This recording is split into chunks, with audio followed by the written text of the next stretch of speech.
Hey there, trusty narrator here with a podcast recommendation for all the new smarty parents out there. It's called Baby-Led Weaning Made Easy, and it's hosted by Katie Ferraro, a seasoned dietitian and mom of 7. Moms and dads, imagine navigating the intense world of feeding your baby with ease and confidence. This beloved podcast in the Apple parenting category has over 400 episodes as Katie demystifies baby-led weaning, providing expert interviews and mini training sessions every week. Whether you're a new parent, a caregiver, or an expecting family, Katie's insights on safe, solid food introduction are invaluable, and episodes like 6 Reasons to Skip the Sippy Cup might just change the way you think about feeding your child. You can subscribe to Baby-Led Weaning Made Easy on all your favorite podcast platforms. Attention WhoSmarted listeners who want to get smarter about managing your money.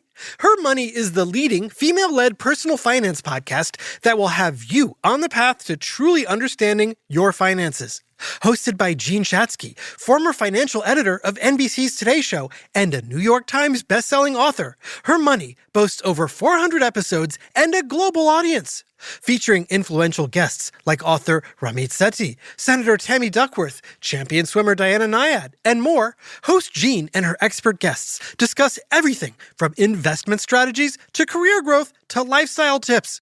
Join over 500,000 social media followers in transforming your relationship with money. Subscribe and listen to Her Money anywhere you get podcasts and become empowered to take control of your financial future.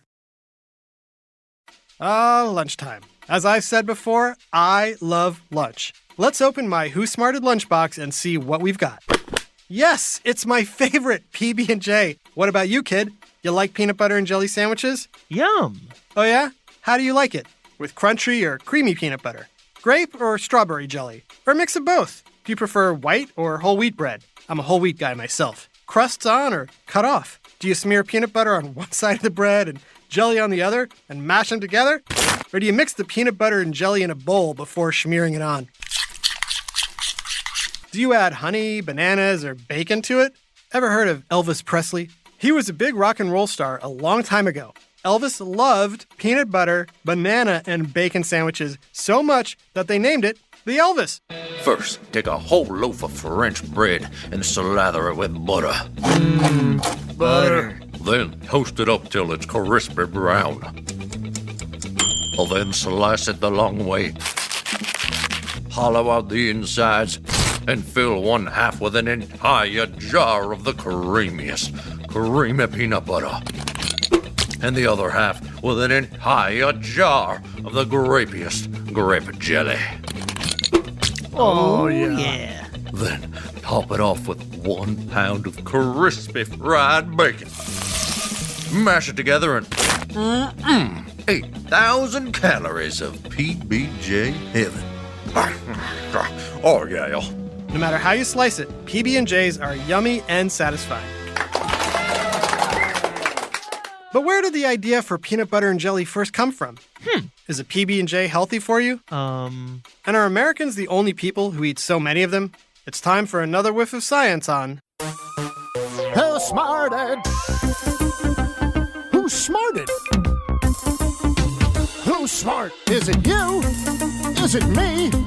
Is it science or history? Listen up, everyone. We make smarting lots of fun on WhoSmarted.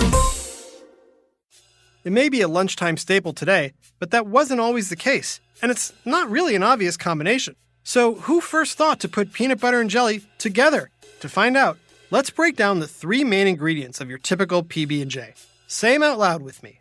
There's peanut butter, jelly, and sardines. Ugh. Just kidding. Bread. Oh, God. Unless you eat it on a spoon or over a plate of sardines. Yuck. Let's start with peanut butter. Do you know where it came from? Nope. Contrary to popular belief, it was not invented by Dr. George Washington Carver. The peanut butter we know and love today actually began as a peanut paste invented in the 1880s by a doctor who needed something to feed his older patients who had trouble eating solid foods. But try this new peanut paste I concocted, Ethel. It'll give you much-needed calories and protein without being difficult to chew.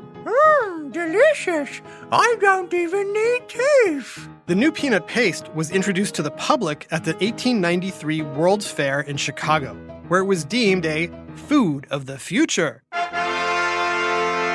Then, in 1901, the first known reference to peanut butter and jelly sandwiches appeared in a little-known cooking school magazine by a chef named Julia Chandler. For variety, try making sandwiches of 3 thin layers of bread and 2 layers of filling, peanut paste, and crabapple jelly. The combination is delicious, and as far as I know, original. Back then, peanut paste was expensive and considered a delicacy. Ooh. Fancy tea rooms in New York City served it with watercress, pimento cheese, Gross. and on thin toast triangles. Okay, yeah, that's okay. Soon after, factories began perfecting the process of making peanut paste, adding sugar, which made it tastier, creamier, and smoother, and leading to a new name, peanut butter. True or false? Does peanut butter contain butter? Nope. Peanut butter is made from ground peanuts and ingredients like palm oil, salt, sugar, and molasses. Peanut butter does not contain any dairy butter. It is, however, considered a butter because it's a soft spread commonly placed on bread.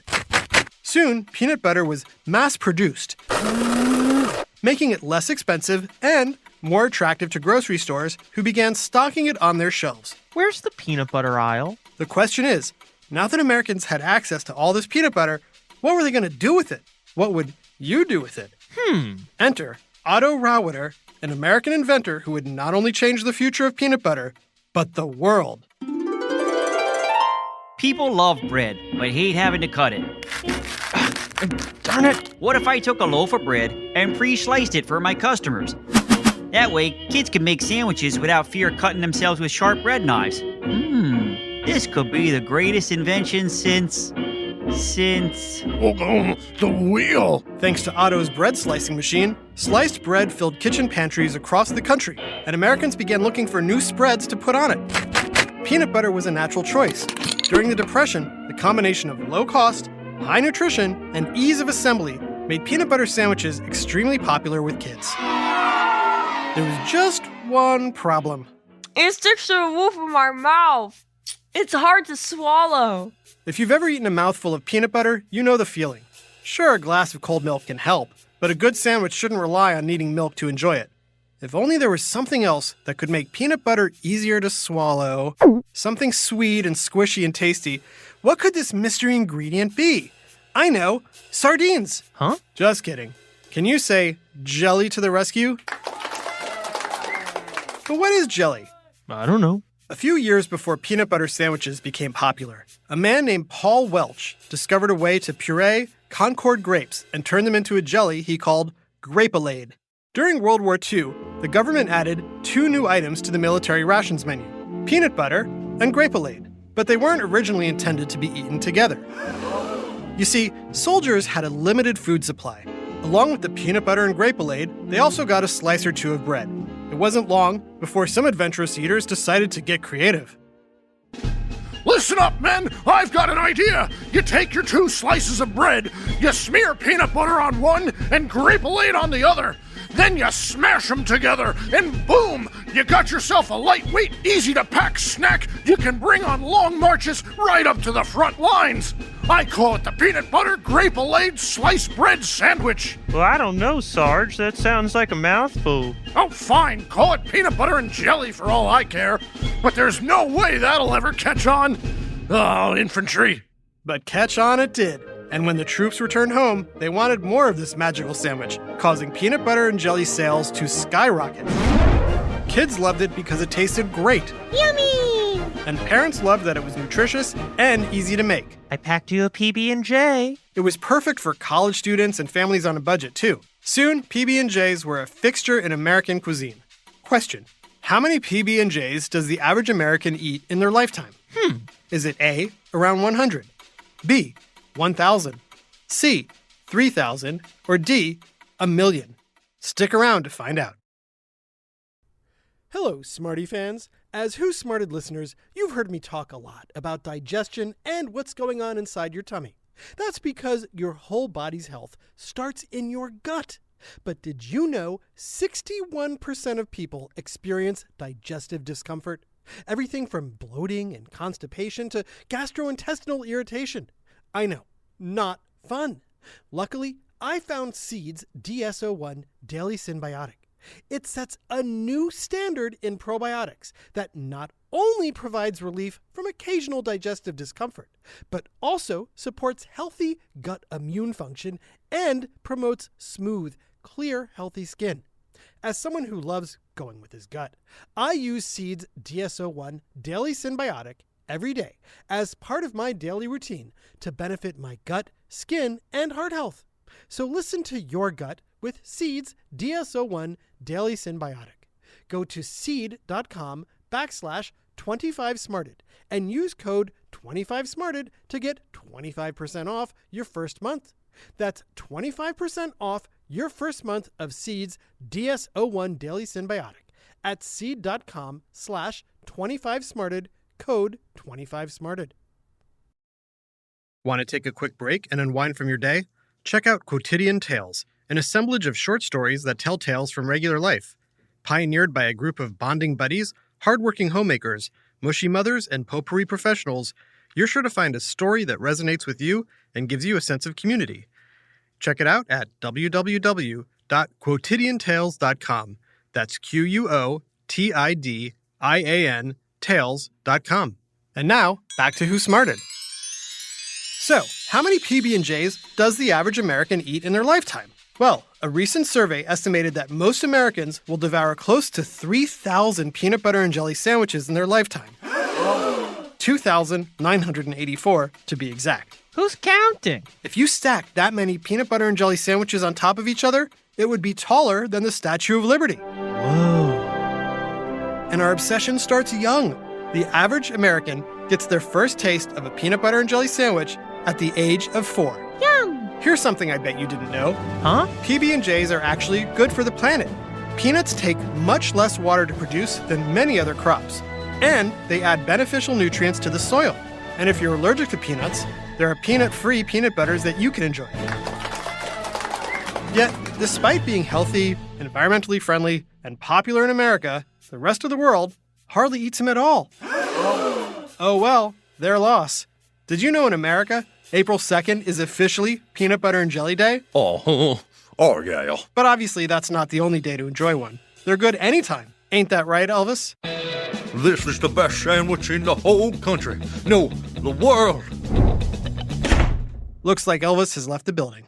I don't know about you, but I am ready to eat a delicious peanut butter and jelly sandwich right now.